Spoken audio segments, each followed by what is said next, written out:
அனைவருக்கும் வணக்கம். தமிழக வெற்றிக்கழக ஆட்சியை கவிழ்க்கணும் அப்படிங்கிறதுக்கான முயற்சிகள் நடந்துகிட்டு இருக்கு அப்படிங்கிறது குறித்த பேச்சுக்கள் தொடர்ந்து தமிழக அரசியல் வட்டாரத்தில் பேசப்படுற சுச்சுவேஷனில் அதற்கான ஒரு முக்கிய நகர்வு நடந்திருக்கிறது அப்படிங்கிறது இன்று காவல்துறை அதிகாரிகள் வெளியிட்ட தகவல்கள் மூலமாக வெளியாகியிருக்கு. அந்த தகவலில் சொல்லப்பட்ட விஷயங்கள் என்ன, அண்ட் மோரோவர் இது இப்போது நடத்தப்படுறதில்ல, வரிசையாக என்னென்ன விஷயங்கள் இது போல் நடந்திருக்கு, தமிழக வெற்றிக்கழக ஆட்சியை கவிழ்க்க வேண்டும், அதற்கு எதிரான கூடிய விரைவில் மறுதேர்தல் வருவதற்கான விஷயங்கள் பண்ணணுன்றது தொடர்பான முயற்சிகள் என்னென்ன நடந்துக்கிட்டு இருக்கு. அண்ட் ஃபர்தராக செந்தில் பாலாஜி அவர்கள் மையப்படுத்திய ஒரு முக்கிய தகவல் தற்போது வெளியாயிட்டிருக்கு. அது என்ன அப்படிங்கிறத இந்த வீடியோவில் பார்க்கலாம். இதில் முதலாவதாக தற்போது வெளியாகிருக்கிற காவல்துறையினுடைய முக்கிய அறிவிப்பு என்ன அப்படிங்கிறது, கிருஷ்ணகிரி மாவட்டம் ஊத்தங்கரை எம்எல்ஏ இளையராஜா அவர்கள் காவல்துறை கிட்ட கடந்த 29ஆம் தேதி ஒரு கம்ப்ளைண்ட்டை ஒன்று கொடுக்குறார். அந்த கம்ப்ளைண்ட்டில் சொல்லப்பட்ட விஷயங்கள் ரொம்ப திடுக்கிட வைக்கக்கூடிய வகையில் இருக்குது. தமிழக அரசியல் வட்டாரத்தில் பெரிய அதிர்வலைகளை கிளப்பி இருக்குது. அப்படி என்ன கம்ப்ளைண்ட்டில் சொல்லப்பட்ட விஷயம் அப்படின்னா, அதாவது இளையராஜா அவர்களை ஒரு நபர் தொடர்பு கொள்கிறார். அவர் யாரு அப்படின்னா, லயோலா கல்லூரியின் முன்னாள் மாணவர், ஐபிடிஎஸ் அமைப்பினுடைய திருநாவுக்கரசு அப்படிங்கிறவர். அவர் ஒவ்வொரு எலெக்ஷன் அப்பவும் தேர்தல் கருத்து கணிப்புகள் எல்லாம் வெளியிடுவார். ஸோ அவர் கான்டாக்ட் பண்ணியிருக்கிறதாக இளையராஜா குறிப்பிடுறார். கான்டாக்ட் பண்ணிவிட்டு இந்த மாதிரி சட்டப்பேரவையில் சபாநாயகருக்கு எதிராக தீர்மானம் கொண்டு வர போகிறாங்க, அந்த தீர்மானத்தில் நீங்கள் இருக்கிற உங்கள் தரப்புக்கு எதிராக, அதாவது சபாநாயகருக்கு எதிராக நீங்கள் வாக்களிக்கணும் அப்படிங்கிற விஷயத்த சொல்கிறார். இல்லை, இது என்னால் முடியாது அப்படின்னு இளையராஜா மறுக்கிறார். அப்படி இளையராஜா மீண்டும் மீண்டும் ரொம்ப ஸ்ட்ராங்காக மறுத்ததுக்கப்புறம், இது மாதிரி நான் உங்ககிட்ட பேசின விஷயம் வெளியில் யாருக்கும் தெரிய வேணாம், அப்படி தெரிஞ்சால் அது உங்களுக்கும் உங்கள் குடும்பத்துக்கும் பின்விளைவுகளை ஏற்படுத்தும்னு மிரட்டும் துணியில் பேசியிருக்கிறார். இதற்கப்புறம் தான் இளையராஜா அவர்கள் இது தொடர்பான கம்ப்ளைண்ட்டை திருவல்லிக்கேணி D1 காவல் நிலையத்தில் கம்ப்ளைண்ட் ஃபைல் பண்ணுறார்.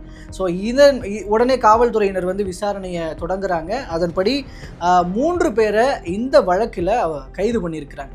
அந்த 3 பேர் யார் அப்படிங்கிறதும் பார்த்தோன்னா, அரும்பாக்கத்தைச் சேர்ந்த இந்த திருநாவுக்கரசு, ஐபிடிஎஸ் அமைப்பை சேர்ந்த திருநாவுக்கரசு அவர்கள், அண்டு திருச்சியைச் சேர்ந்த நரேஷ் அப்படிங்கிற ஒருத்தர், மேடவாக்கம், சென்னை மேடவாக்கத்தைச் சேர்ந்த தியாகராஜன் அப்படின்னு இந்த வழக்கில் தற்போது வரைக்கும் 5 பேர் கைது செய்யப்பட்டிருக்கிறாங்க.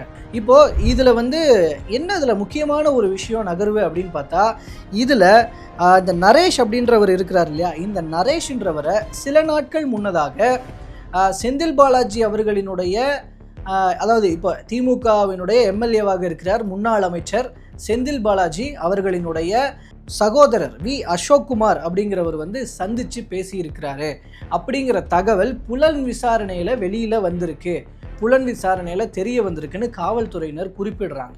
அப்போது இந்த ப்ராசஸ், இந்த ஒட்டுமொத்த ப்ராசஸ் இருக்குல்ல, ஒரு எம்எல்ஏவுக்கு 35 கோடி ரூபாய் இதில் ஆஃபர் பண்ணப்பட்ட அமௌண்ட் அப்படிங்கிறது, அதாவது இளையராஜா அவர்களுக்கு கொடுக்கறதாக ஆஃபர் பண்ணப்பட்டது 35 கோடி ரூபாய். இந்த 35 கோடி ரூபாய் ஆஃபர் பண்ணப்பட்டு இப்படி இந்த மாதிரி நீங்கள் எதிரான நிலைப்பாடை எடுக்கணும் அப்படின்னு சொல்லப்பட்ட விஷயம் அப்படிங்கிறது, நகர்வு அப்படிங்கிறது, அப்போது செந்தில் பாலாஜியினுடைய சகோதரர் சொல்லித்தான் இவங்க இந்த வேலையில் ஈடுபட்டிருக்கிறாங்க.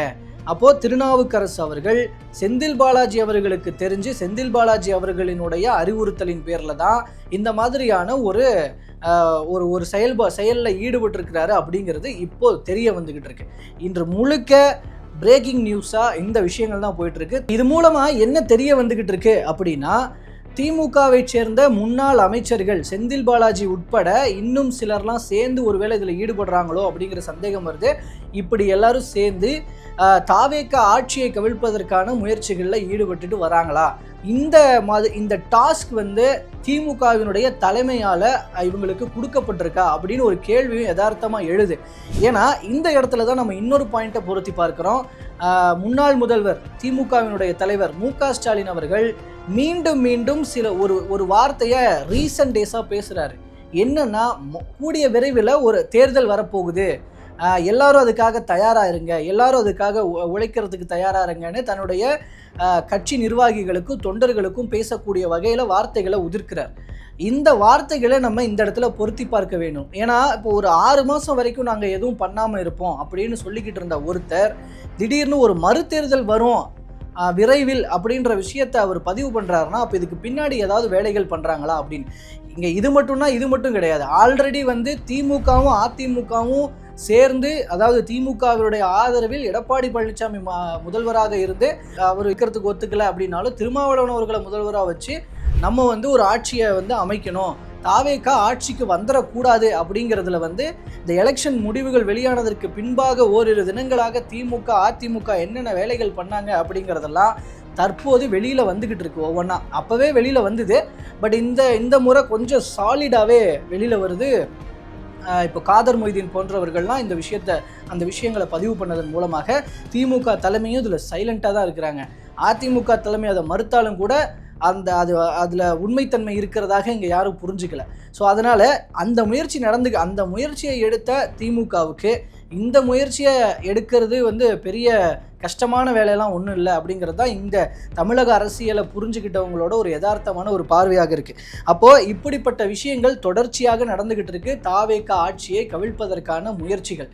அப்போது இந்த இடத்துல நம்ம வந்து என்ன மாதிரியான விஷயங்களை புரிஞ்சுக்க வேண்டியிருக்குன்னா, திமுக எந்த மாதிரியான எல்லைக்கு போய்கிட்டு இருக்கு அப்படிங்கிறது, இது திமுக மீது ஒரு அவப்பெயரை ஏற்படுத்துறதுக்கான சாத்தியக்கூறுகளும் அதிகமாக இருக்குது. ஸோ ஃபைனலி இதில் நம்ம இன்னொரு செந்தில் பாலாஜி அவர்களை மையப்படுத்தின ஒரு முக்கியமான தகவல் இருக்குன்னு சொன்னேன் இல்லையா, அது என்ன அப்படின்னா, இப்போது கரூரில் 41 பேரை பலிகொண்ட அந்த சம்பவத்தில் பாதிக்கப்பட்ட குடும்பங்களை சந்திப்பதற்காக முதல்வர் விஜய் அவர்கள் கரூருக்கு போகிறாரு அப்படிங்கிற தகவல்கள் ரீசன்ட் டேஸாக ஓரிரு தினங்களுக்கு முன்பாக இருந்து இப்போது அது வெளியாகிட்டு இருந்தது. அந்த மாதிரி கரூருக்கு முதல்வர் விஜய் அவர்கள் போகிறதுக்கு முன்பாக செந்தில் பாலாஜி அவர்கள் கைது செய்யப்படலாம் அப்படின்னு ஒரு தகவல் தற்போது அரசியல் வட்டாரத்தில் பேசப்படுது. இந்த பேச்சு அப்படிங்கிறது உருவாகி இருக்கு. நெருப்பில்லாமல் புகையாது அப்படின்னு ஒரு பழமொழி இருக்குது. அந்த பழமொழியின் அடிப்படையில் பார்க்கும் பொழுது இப்படியாப்பட்ட தகவலின் பின்னணியில் தாவேகா அரசினுடைய ஒரு திட்டம் ஒன்று இருக்குதா அப்படிங்கிற விஷயம்லாம் இப்போது நம்மளை யோசிக்க வைக்குது. செந்தில் பாலாஜி அவர்கள் விஜயனுடைய கரூர் பயணத்துக்கு முன்பாக கைது செய்யப்படுவாரா அப்படின்னு ஒரு கேள்வி எழுந்திருக்கு. மொத்தத்தில் தமிழக அரசியலை பொறுத்த வரைக்கும் தாவேகாவினுடைய வருகைக்கு பின்பாக, குறிப்பாக இந்த 2026 தேர்தலுக்கு பின்பாக பல்வேறு திடுக்கிடும் திருப்பங்கள்லாம் நடந்துக்கிட்டு இருக்கு. அந்த திருப்பங்களினுடைய தொடர்ச்சியாக இன்னும் அடுத்தடுத்து என்ன நடக்க போகுதுன்னு தெரியல. அப்படி நடக்கும் பொழுது தற்போது சொல்லப்படுகிற இந்த தகவல்கள்லாம் உண்மையாக நடக்கும் பட்சத்தில் அப்போதும் அது குறித்த விரிவான தகவல்கள் நம்ம பேசலாம். மறுபடியும் அந்த தகவல்களோடு உங்களை நான் சந்திக்கிறேன். நன்றி.